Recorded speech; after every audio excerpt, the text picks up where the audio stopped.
Well, another memorable night for the MMA leader, Jon Anik, Dominick Cruz, now joined by Brett Okamoto. Francis Ngannou came in all the rage, and he left that way as well. A 26-second knockout of Cain Velasquez. Certainly a disappointment for Cain and for the Arizonans, but Francis Ngannou's the real deal, man. Yeah, he is. He showed up and he did his job. He threw about 4 punches and got the knockout in 26 seconds on one of the greatest heavyweights of all time. He stopped the wrestling with those punches. That's what he needed to do to win, and he said within 2 rounds I get the knockout. He also did that. He pretty much did everything he said he was going to do, and he looked more loose. He looked more calm. He looked like he was having fun. Yeah. And in his fight with Curtis Blades, I think we saw him learn about that, and now we've seen it in action again. What do you think? Yeah, well, you mentioned the disappointment for Cain. You mentioned the disappointment for all the people who came out to see Cain perform. I got to admit, I'm a little disappointed as well, because I came into this fight wanting to learn about both guys, not just one of them. I wanted to know if Cain Velasquez was still Cain Velasquez after all that time off, and I wanted to know if Francis Ngannou had really taken that next step and he was ready to challenge for a title again. Right. I feel like I have one of those answers. Right. You know, Francis Ngannou has matured. He has learned from the 2 losses that he had in 2018, and he looks like a title challenger again to me. Cain Velasquez, I still have no idea. I don't know if this guy is still Cain Velasquez. He came out after 2.5 years. He got caught by a big punch by Francis Ngannou. That doesn't tell me anything, so I got to see this guy again. And now, what happened to that knee? What happened to that knee when he fell down? That is a big question on my mind. Well, he wasn't limping, but I don't want to speculate too much. But I think you bring up a lot of salient points, right? Sometimes these main events, even in the heavyweight division, these fights are over before they start, and you're left with more questions than answers. I think one thing we can say, at least on paper, Francis Ngannou has just knocked out the 2 most decorated takedown artists, at least on paper, in UFC heavyweight history. Pretty heady stuff.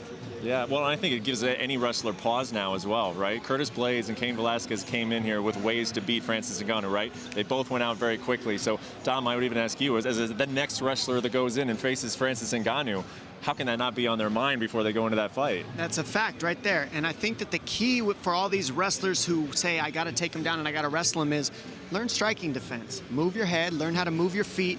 You're going to have to pull this big giant into your takedowns and time them after setting them up by getting the respect with your strikes and making this giant miss you. If you try to go in there and just block punches with your hands up, this guy hits too hard, his hands are too big, and he's going to knock you out. So you have to learn to move your head. You got to learn to move your feet.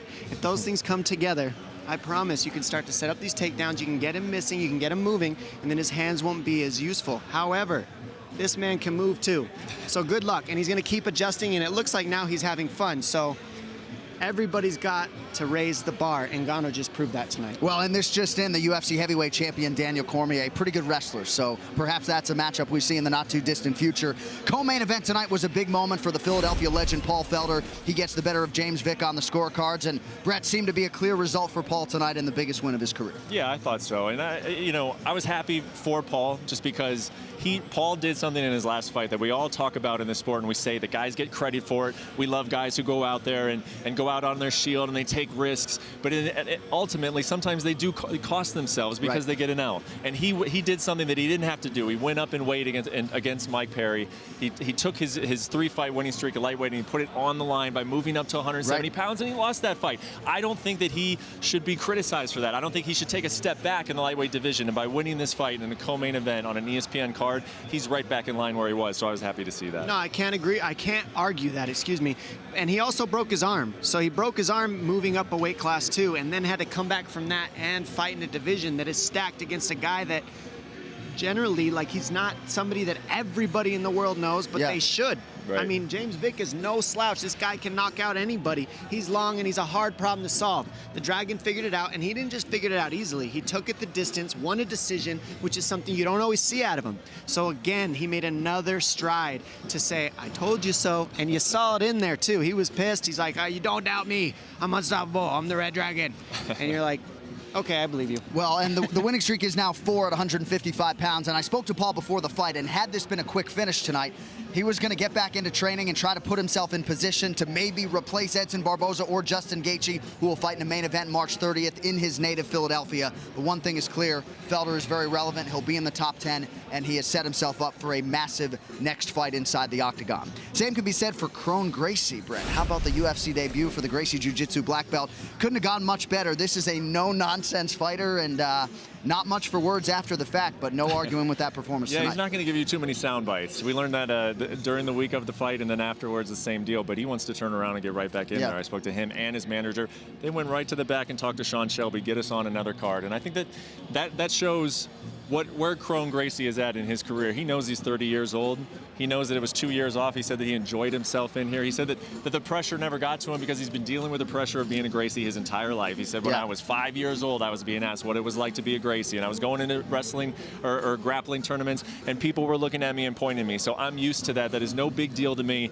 So he was not thrown off by the bright lights. He was not thrown off by the cameras following him around this week. I thought that was half the battle because we've seen that throw off other guys before, right? Doesn't throw him off, and he's looking to get right back in there probably by April, I would think. Well, that being half the battle is what the matchmakers thought as well, that would be an issue. And so they gave him Alex Caceres, and he said, I think I should have a tougher fight. He said that to me in the interview. I think, not that he's bad, he said, I don't mean any disrespect, but this stylistically is exactly what I need. And then he went out there and took him down and choked him in the first round immediately, exactly the way he said. So I'd like to see him against a seasoned wrestler, maybe not a super striker. How about Darren Elkins? I wouldn't mind seeing that matchup. I wouldn't mind seeing him against somebody who can stuff the takedown, but needs to grapple generally to win. Because are we going to see Darren Elkins become a striker now? Like Edson Barbosa against Kron? Or does he go on the ground and do we see the grappling match we all want to see? Darren Elkins in an underdog role. I feel like that's a story that I've we have seen that exactly my point. And Dominick he always Cruz? basks in those He does seem to like it. Playing matchmaker. I don't know. The best way to grab this fan base, though, Israel Adesanya can speak to this, is to be active and compete often. And I think that would be something that would really benefit Kron Gracie. Ice Cream Kron moving forward. Sticks. I don't need to see a full screen of the bonuses to know that the fight of the night went to Bryan Barberena and Vicente Luque. You got to be kidding me, man.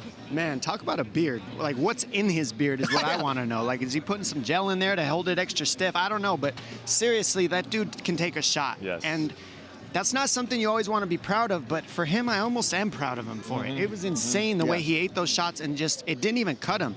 And then the knees landed, and those were the only things that could affect him, really, it seemed. But Luque, the toughness of him as well, trying to figure out, how am I going to keep hitting this guy in the head and he keeps coming forward like a zombie? Like, how do I deal with this? Well, I'm going to hold my guard up and hopefully he gets tired punching my arms, and then maybe I can get the knockout at the end of this battle.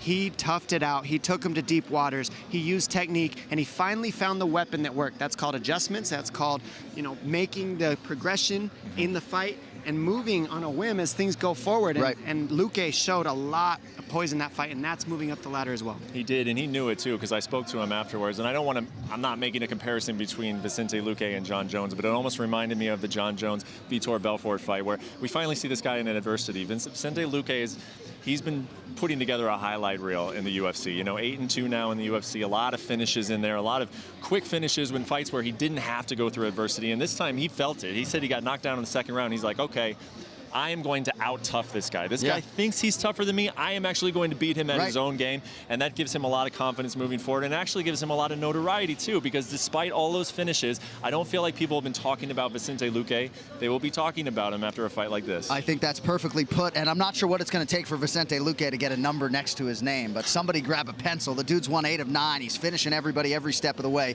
Huge night for Vicente Luque, and I guess to a lesser extent, Bryan Barberena. All right, next time you'll see us on pay-per-view, Saturday, March 2nd, championship doubleheader, UFC 235 in Las Vegas, Nevada. And Dominick, Jon Jones is back against a guy in Anthony Lionheart Smith, who at one point was 17-11. Now he's like 31-13, and he believes he is in his prime and ready to maximize this showcase against the consensus greatest of all time. Well, I like Jon Jones versus Smith because we haven't seen Jones be able to compete in so long, and now we're seeing him in a matchup and against a guy who's just as big, just as tall. And a lot of times, some of the things you'd hear about Jon Jones when he was on top and winning is, oh, the guys don't have the body frame for him.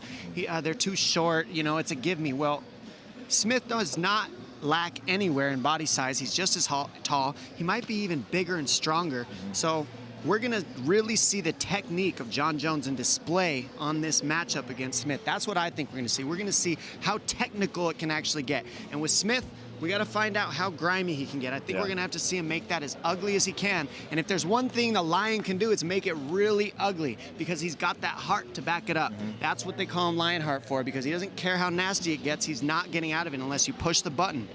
And if there's anybody to push the button, we know who it is, Jon Jones. I like the very first thing you said, and that is that we are getting to see Jon Jones with some consistency, right? I mean, I think that that's something that everybody in the sport has wanted to see for years, and especially how good he looked against Alexander Gustafsson. I mean, watching that fight, it was almost like, wow, I'm seeing the best version of Jon Jones, and I thought I've seen the best version of Jon Jones time and time before. No, this is the best version of Jon Jones, so I'm excited to see that. But what Anthony Smith brings to the table is one, I got nothing to lose. I've got nothing to lose mentality, and I also think he's got a high fight IQ. I think we've seen that in his last few fights against big names like Rashad Evans, Mauricio Shogun, where he hurt them, but he didn't lose his head. He didn't rush in and do anything stupid against a big puncher like Shogun who can take you out if you try to force it too much. This guy is composed. He's been in there. So if you're giving him a shot, I think that that's part of it, the mentality that he's going in there and the fight IQ. All right, guys, and quickly on the co-headliner, Tyron Woodley against Kamaru Usman. With respect to Darren Till and the recent welterweight title challengers, this Woodley-Usman fight has a lot of heat, Brett. This is one that we have been hopeful we would see. March 2nd, it shall be done. Yeah, I think that Usman has multiple ways to win this fight, right? I feel like previous Tyron Woodley title defenses were like, well, Stephen Thompson has to keep this on the feet. He's got to use his karate. He's got to knock him out, right? Damian Maia has to drag him to the ground. He has to submit him. Darren Till has to land that big left. Usman's got a few different ways to win this fight, and so I think that makes it interesting from that regard. I think, you know, nothing against any of those guys who are world class at what they do well, but perhaps Usman could be the most well-rounded of those three, and so I'm excited for it in that regard. Yeah, I agree with you, and I'm going to second the fact that I'd like to see Usman be challenged a little bit. And if there's a guy to challenge him, it's Woodley, because we've seen Usman out-grapple everybody he's fought so far.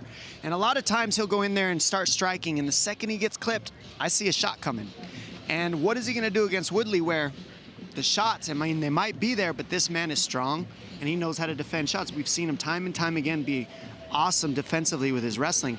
How does Usman deal with that? Does he got to get more respect on the feet? If he gets clipped, is he going to start forcing shots, or is he going to keep on the feet? All these things, these guys are going to grow together.